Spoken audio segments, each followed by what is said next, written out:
Τι συμβαίνει ακριβώς τη στιγμή που σβήνεις στο κρεβάτι? Εκείνα τα δευτερόλεπτα που η συνείδησή σου απλώς εξαφανίζεται και βυθίζεσαι σε αυτό που ονομάζουμε ύπνο. Οι περισσότεροι πιστεύουν ότι ο ύπνος είναι μια κατάσταση απόλυτης ασυνειδησίας, όπου το σώμα ξεκουράζεται και το μυαλό απλώς σταματά. Μα αυτή είναι μία από τις μεγαλύτερες αυταπάτες που κουβαλάει η ανθρωπότητα. Η αλήθεια είναι πολύ πιο παράξενη και ταυτόχρονα πιο συγκλονιστική από όσο φαντάζεσαι. Όταν κλείνεις τα μάτια σου και η αναπνοή σου βαθαίνει, όταν οι μύες σου χαλαρώνουν και νιώθεις εκείνη τη χαρακτηριστική αίσθηση ότι παραδίδεσαι στον ύπνο, κάτι απίστευτο συμβαίνει. Η ψυχή σου δεν ξεκουράζεται. Προετοιμάζεται για το σημαντικότερο ταξίδι της ημέρας. Αυτό που εμείς ονομάζουμε black out, η στιγμή που η συνείδηση χάνεται, είναι στην πραγματικότητα η μετάβαση της επίγνωσης από το φυσικό σώμα σε ένα πιο λεπτοφιές και πανίσχυρο όχημα. Κατά τη διάρκεια αυτών των ωρών, όσο το σώμα σου μοιάζει να κοιμάται, η ψυχή σου είναι πιο δραστήρια από ποτέ. Ταξιδεύει, μαθαίνει, θεραπεύει, συνδέεται με διαστάσεις που το ξύπνιο σου μυαλό δεν μπορεί να συλλάβει. Σκέψου το για λίγο. Περνάς το 1/3 της ζωής σου κοιμισμένος. Αν ζήσεις 75 χρόνια, τα 25 από αυτά θα τα περάσεις σε κατάσταση ύπνου. Θα μπορούσε άραγε η φύση να σπαταλά τόσο χρόνο απλώς για να ξεκουράσει το σώμα? Η απάντηση είναι όχι. Αυτές οι ώρες είναι θεμελιώδεις για την πνευματική εξέλιξη, για την ενεργειακή ίαση και για τις συνδέσεις που ξεπερνούν την υλική πραγματικότητα. Όταν ήσουν παιδί, ίσως να ξυπνούσες κάποιες φορές με την αίσθηση πως είχες ζήσει μια ολόκληρη ζωή μέσα σε ένα μόνο βράδυ, ή να είχες όνειρα τόσο ζωντανά που έμοιαζαν πιο αληθινά και από την πραγματικότητα. Αυτά δεν ήταν απλή νυχτερινή μύθη του μυαλού σου.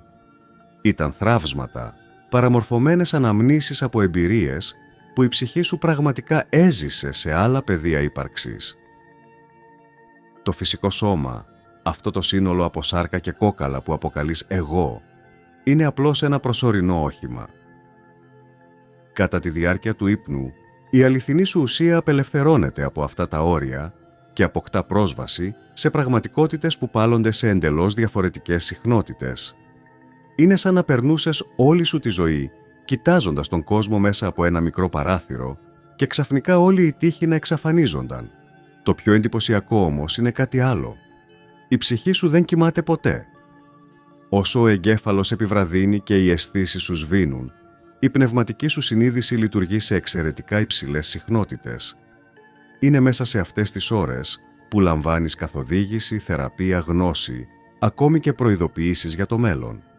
Έχεις ξυπνήσει ποτέ με τη λύση ενός προβλήματος που σε βασάνιζε ή με μια έντονη διαίσθηση για κάτι που έπρεπε να κάνεις? Δεν συνέβη τυχαία.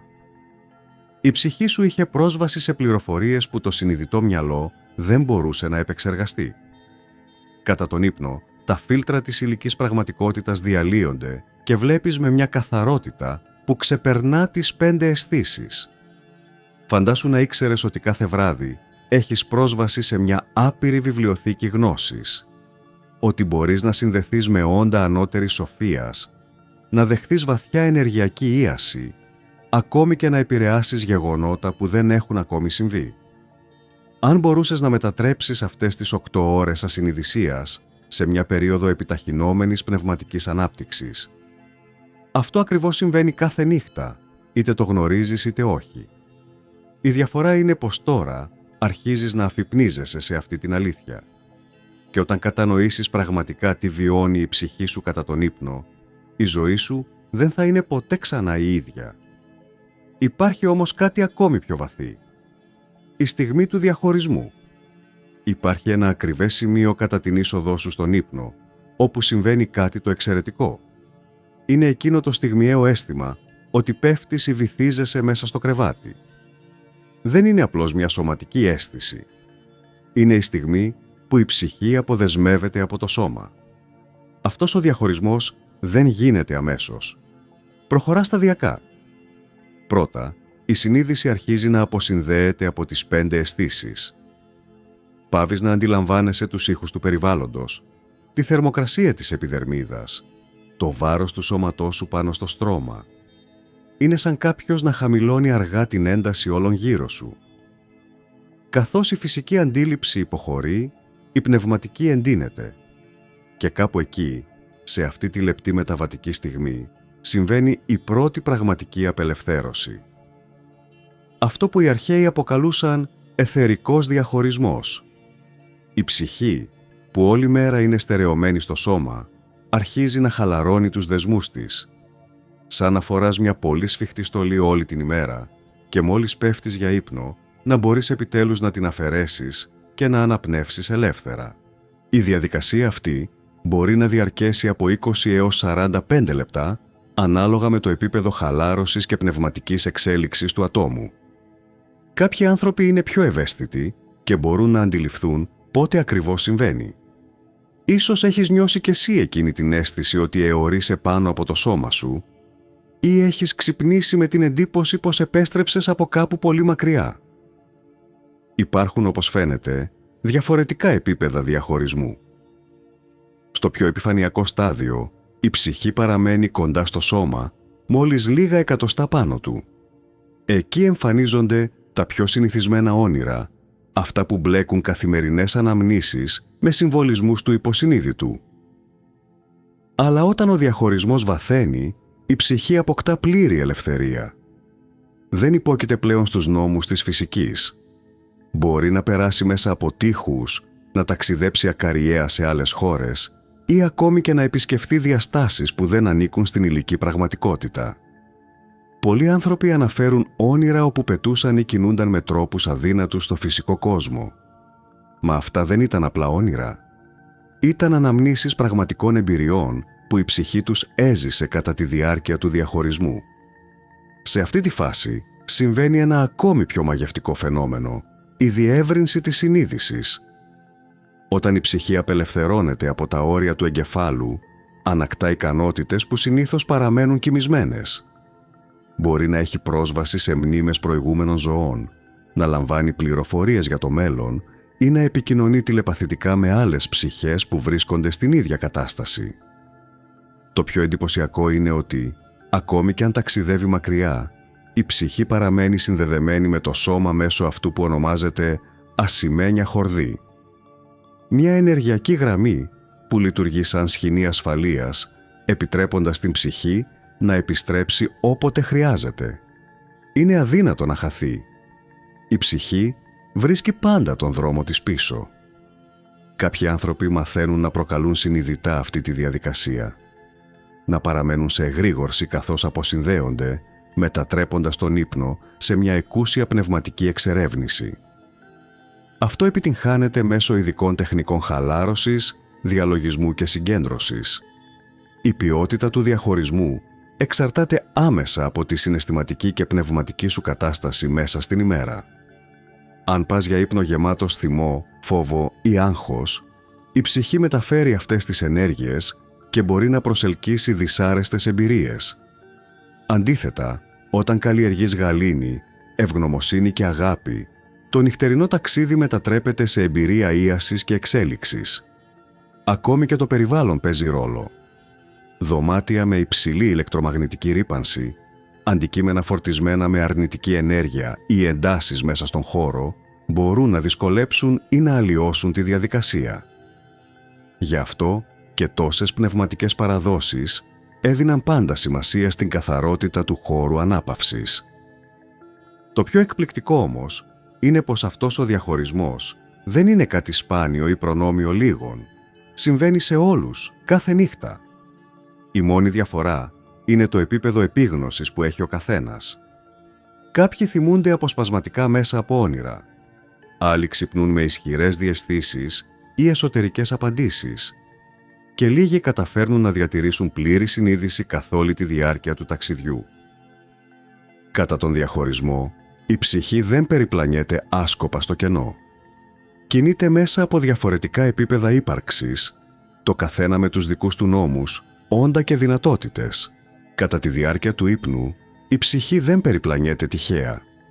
Υπάρχει μια εσωτερική τάξη, ένα μονοπάτι μέσα από 3 διαφορετικά επίπεδα ύπαρξης, 3 πεδία όπου βιώνει, μαθαίνει και θεραπεύεται. Το πρώτο είναι το φυσικό αιθερικό πεδίο, το δεύτερο το ενδιάμεσο αστρικό και το τρίτο το ανώτερο νοητικό, εκεί όπου βρίσκονται τα αρχεία της ψυχής. Το πρώτο πεδίο, το αιθερικό, πάλεται σε συχνότητα πολύ κοντά στη δική μας υλική πραγματικότητα. Θα μπορούσες να το φανταστείς σαν μια πιο εκτεταμένη εκδοχή του φυσικού κόσμου.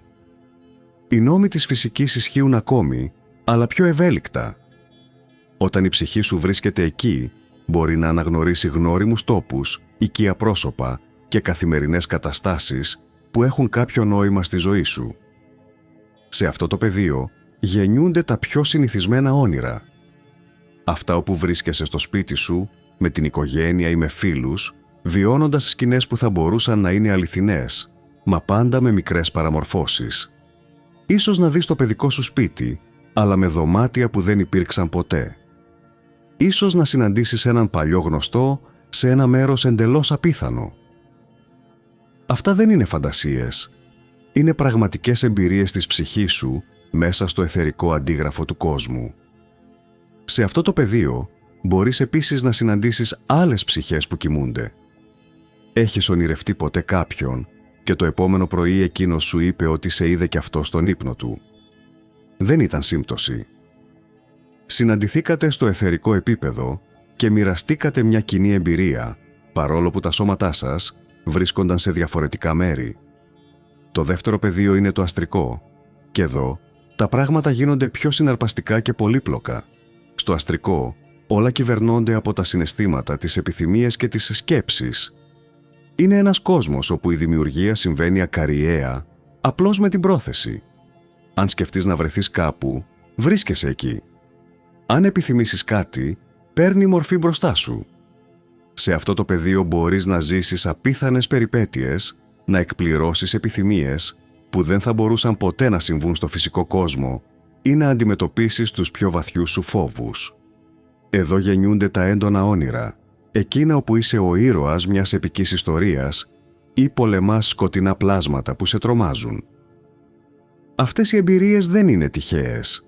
Είναι δοκιμασίες μέσα από τις οποίες η ψυχή σου επεξεργάζεται συναισθήματα, επιλύει εσωτερικές συγκρούσεις και εξελίσσεται. Το αστρικό πεδίο όμως δεν είναι άδειο. Κατοικείται από πλήθος όντων. Μερικά είναι ψυχές ανθρώπων που έχουν πεθάνει και δεν έχουν προχωρήσει ακόμη. Άλλα είναι οντότητες που υπάρχουν ανέκαθεν σε αυτές τις διαστάσεις. Δεν είναι όλα φωτεινά. Κάποια τρέφονται από τις αρνητικές ενέργειες, τον φόβο, τον θυμό, τη θλίψη. Ίσως γι' αυτό κάποιες νύχτες να ξυπνάς εξαντλημένος, σαν να είχες παλέψει σε μάχη. Το τρίτο πεδίο είναι το ανώτερο νοητικό, ή αλλιώς το πεδίο των ακασικών αρχείων. Εκεί η ψυχή αποκτά πρόσβαση σε πληροφορίες που ξεπερνούν εντελώς την προσωπική εμπειρία. Είναι σαν να εισέρχεσαι σε μια άπειρη βιβλιοθήκη που περιέχει όλη τη γνώση του παρελθόντος, του παρόντος και του μέλλοντος. Σε αυτό το επίπεδο δεν ονειρεύεσαι με εικόνες. Δέχεσαι καθαρή πληροφόρηση σαν ροή φωτός και κατανόησης. Εκεί μπορούν να σου αποκαλυφθούν μνήμες προηγούμενων ζωών, απαντήσεις για το μέλλον ή βαθιές αλήθειες που το συνειδητό μυαλό αδυνατεί να συλλάβει. Πολλοί από τους μεγάλους εφευρέτες και επιστήμονες της ανθρωπότητας ανέφεραν πως έλαβαν τις πιο σημαντικές τους ιδέες μέσα σε όνειρα ή σε καταστάσεις μεταξύ ύπνου και ξύπνιου. Ο Τέσλα, ο Αϊνστάιν, ο Κέπλερ, όλοι περιέγραφαν στιγμές όπου ένιωθαν πως κάποια ανώτερη πηγή τους διοχέτευε έμπνευση. Αυτό είναι το ανώτερο νοητικό πεδίο σε δράση. Εκεί μπορείς να επικοινωνήσεις με πνευματικούς οδηγούς, ανώτερες οντότητες ή ακόμη και με το ίδιο το ανώτερο κομμάτι του εαυτού σου. Συνήθως δεν θυμόμαστε αυτές τις επαφές σαν κοινά όνειρα. Το μόνο που μένει είναι μια αίσθηση ειρήνης, μια εσωτερική βεβαιότητα ή η ξαφνική κατανόηση μιας αλήθειας που πριν δεν μπορούσαμε να δούμε. Κατά τη διάρκεια της νύχτας, η ψυχή μπορεί να περάσει διαδοχικά και από τα τρία αυτά πεδία. Να ξεκινήσει από το αιθερικό, να περιπλανηθεί στο αστρικό και να ανέλθει στο νοητικό, προτού επιστρέψει ξανά στο σώμα. Ο χρόνος που παραμένει σε κάθε επίπεδο εξαρτάται από την πνευματική της ωριμότητα και τις ανάγκες της στιγμής. Όσοι έχουν προχωρημένη συνείδηση μπορούν να κατευθύνουν το ταξίδι τους συνειδητά. Οι περισσότεροι όμως οδηγούνται εκεί που η ψυχή τους χρειάζεται περισσότερο να βρεθεί. Αν περνάς μια περίοδο συναισθηματικής ίασης, η ψυχή σου θα παραμείνει περισσότερο στο αστρικό. Αν αναζητάς απαντήσεις ή καθοδήγηση, θα κινηθεί φυσικά προς το νοητικό πεδίο. Κάθε επίπεδο είναι σαν ένα διαφορετικό σχολείο. Στο αιθερικό μαθαίνεις να θεραπεύεις σχέσεις. Στο αστρικό ξεπερνάς φόβους. Και στο νοητικό επεκτείνεις τη συνείδησή σου. Κάθε νύχτα, χωρίς να το συνειδητοποιείς, φυτάς σε αυτά τα 3 πνευματικά πανεπιστήμια. Εκεί η ψυχή εκπαιδεύεται, εξελίσσεται και ετοιμάζεται για την επόμενη μέρα στη γη. Αλλά υπάρχει ένα ακόμη μυστήριο που συνδέει όλα τα παραπάνω. Το νήμα που κρατά την ψυχή συνδεδεμένη με το σώμα, η ασημένια χορδή. Η ασημένια χορδή δεν είναι σύμβολο ή μεταφορά. Είναι μια πραγματική ενεργειακή δομή, αντιληπτή από ευαίσθητους ανθρώπους και σύμφωνα με ορισμένους, ακόμη και φωτογραφίσιμη με ειδικές τεχνικές.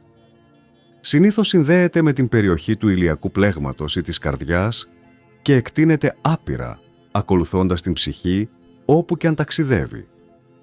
Σκέψου τη σαν το σκηνή ασφαλείας που χρησιμοποιούν οι ορειβάτες. Όσο και αν απομακρυνθούν, υπάρχει πάντα εκείνο το νήμα που τους συνδέει με τη βάση. Έτσι και η ασημένια χορδή διασφαλίζει ότι η ψυχή σου θα επιστρέψει πάντα στο σώμα. Πάλετε με τον ίδιο ρυθμό που χτυπάει η καρδιά σου.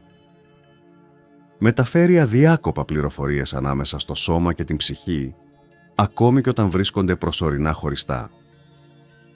Η όψη της διαφέρει από άνθρωπο σε άνθρωπο.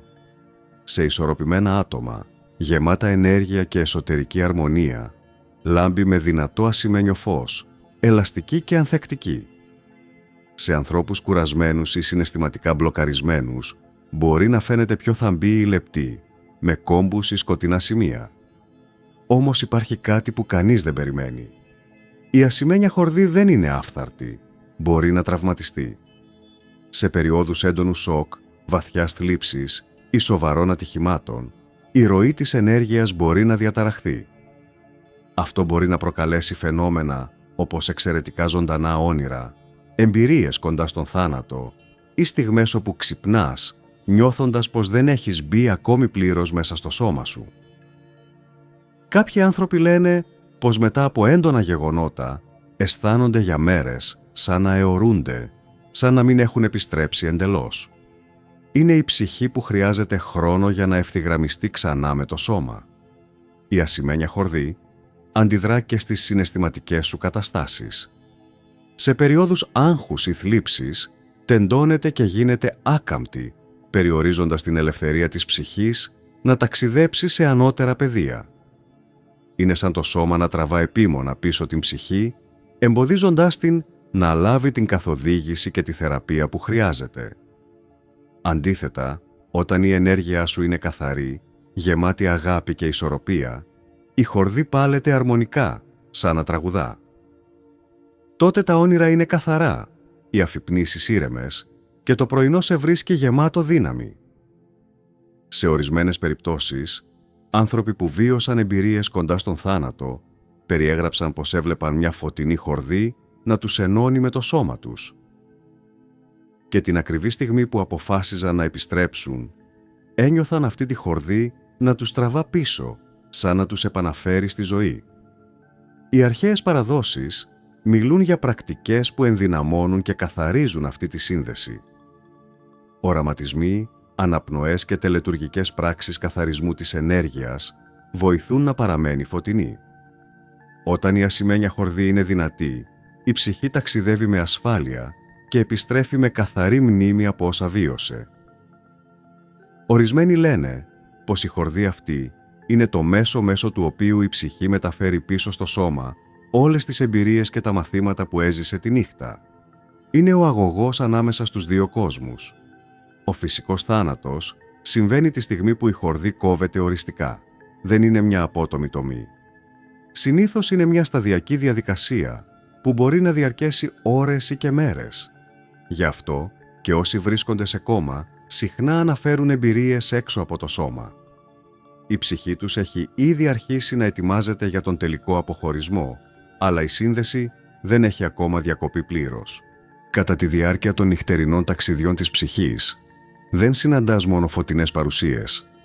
Υπάρχουν και άλλες, λιγότερο φιλικές, που κινούνται στα χαμηλότερα επίπεδα του αστρικού πεδίου. Οντότητες που τρέφονται από την ανθρώπινη ενέργεια, κυρίως από τα έντονα συναισθήματα φόβου, οργής ή θλίψης.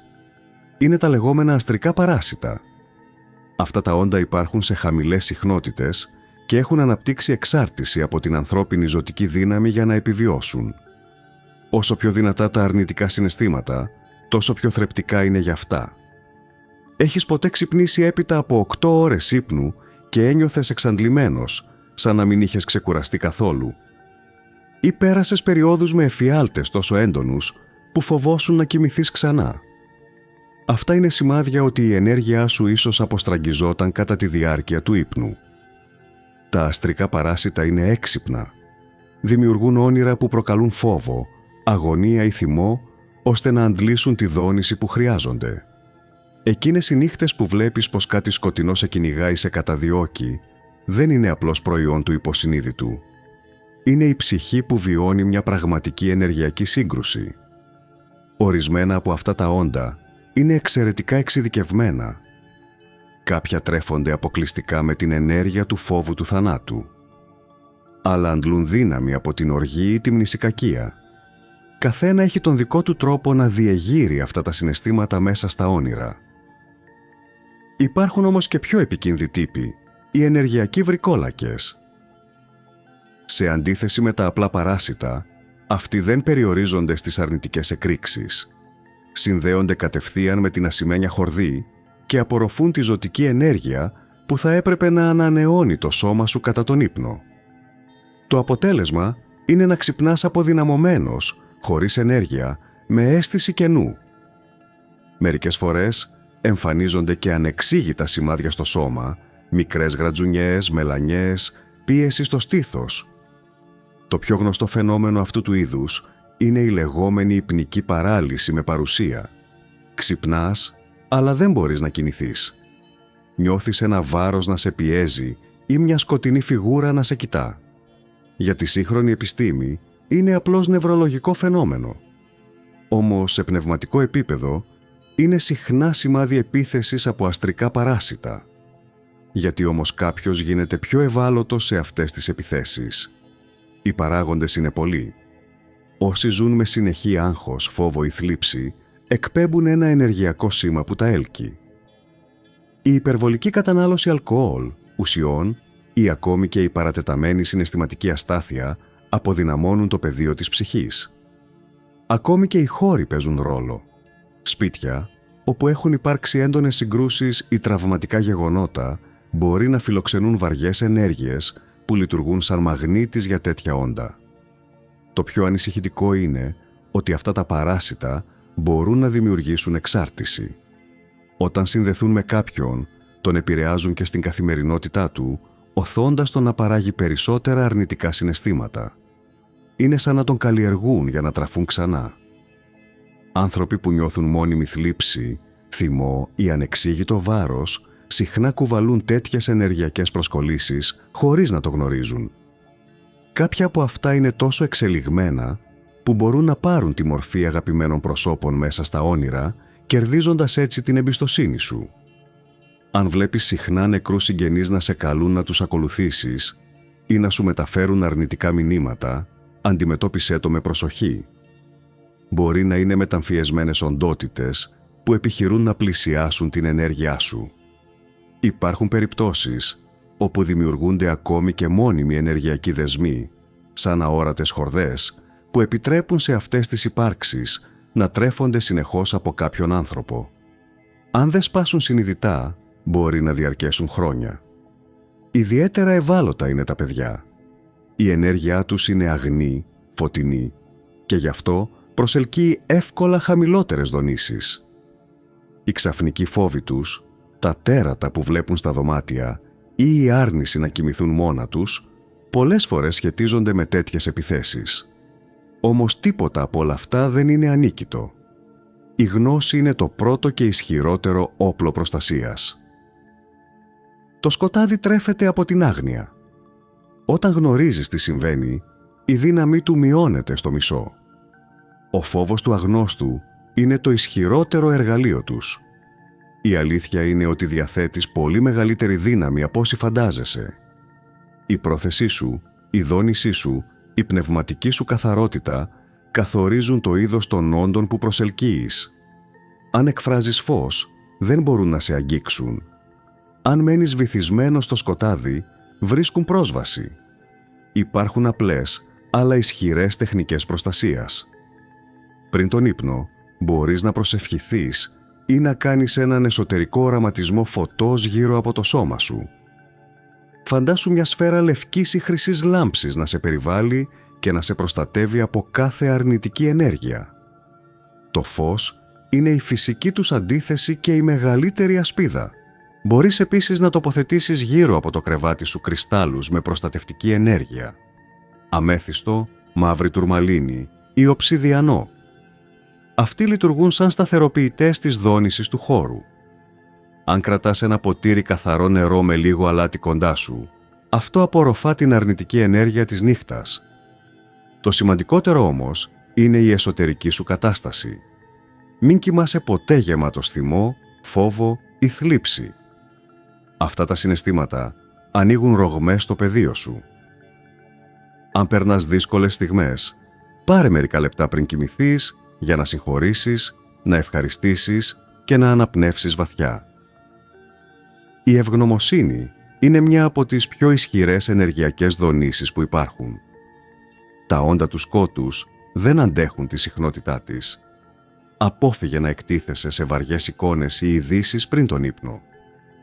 Όλα όσα βλέπεις και σκέφτεσαι λίγο πριν κοιμηθείς, γίνονται το υλικό από το οποίο χτίζεται ο πρώτος κόσμος που θα συναντήσει η ψυχή σου.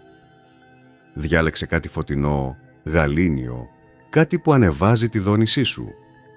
Και αν κάποια στιγμή νιώσεις ότι δέχεσαι επίθεση ή παρουσία κατά τη διάρκεια του ύπνου, μην φοβηθείς. Ο φόβος είναι η πύλη που τα τρέφει. Αντί γι' αυτό, επανάλαβε με δύναμη μέσα σου. Είμαι φως, είμαι αγάπη, είμαι προστατευμένος. Αυτή η δήλωση, υπομένη με αληθινή πίστη, μπορεί να διαλύσει κάθε σκιά. Υπάρχει όμως και ένα ανώτερο στάδιο συνείδησης, αυτό του συνειδητού ονείρου. Όταν το αναπτύξεις, πάβεις να είσαι παθητικός θεατής και γίνεσαι ο σκηνοθέτης της πνευματικής σου εμπειρίας.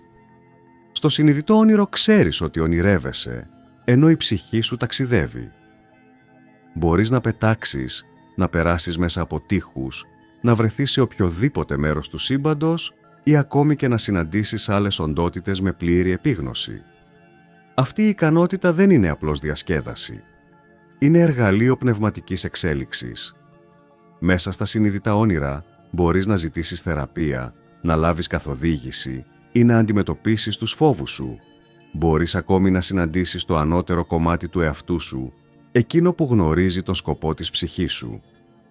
Η ανάπτυξη αυτής της ικανότητας απαιτεί εξάσκηση. Κατά τη διάρκεια της ημέρας, συνηθίζεις να ρωτάς τον εαυτό σου «Μήπως ονειρεύομαι?» Αυτή η απλή ερώτηση επαναλαμβανόμενη ενεργοποιεί τη συνείδηση και μέσα στα όνειρα. Πριν κοιμηθείς, μπορείς να προγραμματίσεις το νου σου με πρόθεση. Όταν ονειρεύομαι, θα το καταλάβω. Όταν έρθει η πρώτη σου εμπειρία, μπορεί να νιώσεις τέτοιο ενθουσιασμό που να ξυπνήσεις αμέσως. Αν συμβεί, μείνε ήρεμος. Τρίψε τα χέρια σου ή στριφογύρισε μέσα στο όνειρο για να σταθεροποιηθείς. Σιγά σιγά θα μάθεις να παραμένεις συνειδητός και να εξερευνάς με ασφάλεια. Όμως πρέπει να θυμάσαι κάτι κρίσιμο. Οι διαστάσεις που επισκέπτεσαι είναι πραγματικές. Δεν είναι απλά φαντασία. Οι πράξεις και οι συναντήσεις εκεί έχουν αντίκτυπο στην ψυχή. Γι' αυτό χρειάζεται σεβασμός, καθαρή πρόθεση και ισορροπία. Μην κυνηγάς την εμπειρία από περιέργεια ή φυγή από τον κόσμο. Χρησιμοποίησέ την για αυτογνωσία και εξέλιξη.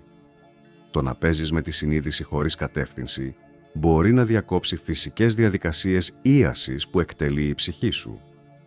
Όπως δεν θα διακόψεις έναν γιατρό την ώρα που σε χειρουργεί, έτσι και εδώ χρειάζεται σύνεση. Όταν όμως το κάνεις σωστά, το αποτέλεσμα είναι βαθιά μεταμορφωτικό. Μπορείς να ξαναζήσεις παλιές πληγές από άλλη οπτική, να συγχωρήσεις, να θεραπευτείς. Μπορείς να λάβεις διδασκαλίες από φωτεινές υπάρξεις ή να προετοιμαστείς για μελλοντικά γεγονότα. Το συνειδητό όνειρο είναι η γέφυρα ανάμεσα στο ανθρώπινο και το θεϊκό μέσα σου. Κάθε νύχτα που κλείνεις τα μάτια, ανοίγεις μια πύλη. Περνάς από το υλικό στο άειλο, από το εγώ στο άπειρο. Και σε αυτή τη σιωπή, η ψυχή σου εργάζεται, μαθαίνει, θεραπεύει, θυμάται. Δεν είναι τυχαίο που αυτές οι γνώσεις αποκαλύπτονται τώρα. Η ανθρωπότητα περνά μια τεράστια αλλαγή συνείδησης. Οι δονήσεις του πλανήτη ανεβαίνουν και αυτό κάνει τα όρια ανάμεσα στους κόσμους πιο λεπτά. Περισσότεροι άνθρωποι βιώνουν συνειδητά όνειρα, αισθάνονται ενέργειες, θυμούνται εμπειρίες έξω από το σώμα. Το πέπλο γίνεται πιο διάφανο, μα όσο αυξάνεται το φως, τόσο αντιδρά και το σκοτάδι. Οι δυνάμεις που τρέφονται από την ανθρώπινη άγνοια αντιστέκονται. Γι' αυτό είναι πιο σημαντικό από ποτέ να γνωρίζεις, να προστατεύεσαι και να συμμετέχεις συνειδητά στα νυχτερινά σου ταξίδια. Δεν αρκεί πια να κοιμόμαστε παθητικά. Πρέπει να γίνουμε ενεργοί συμμετέχοντες στη δική μας πνευματική εξέλιξη. Ο ύπνος δεν είναι φυγή. Είναι το εργαστήρι της ψυχής.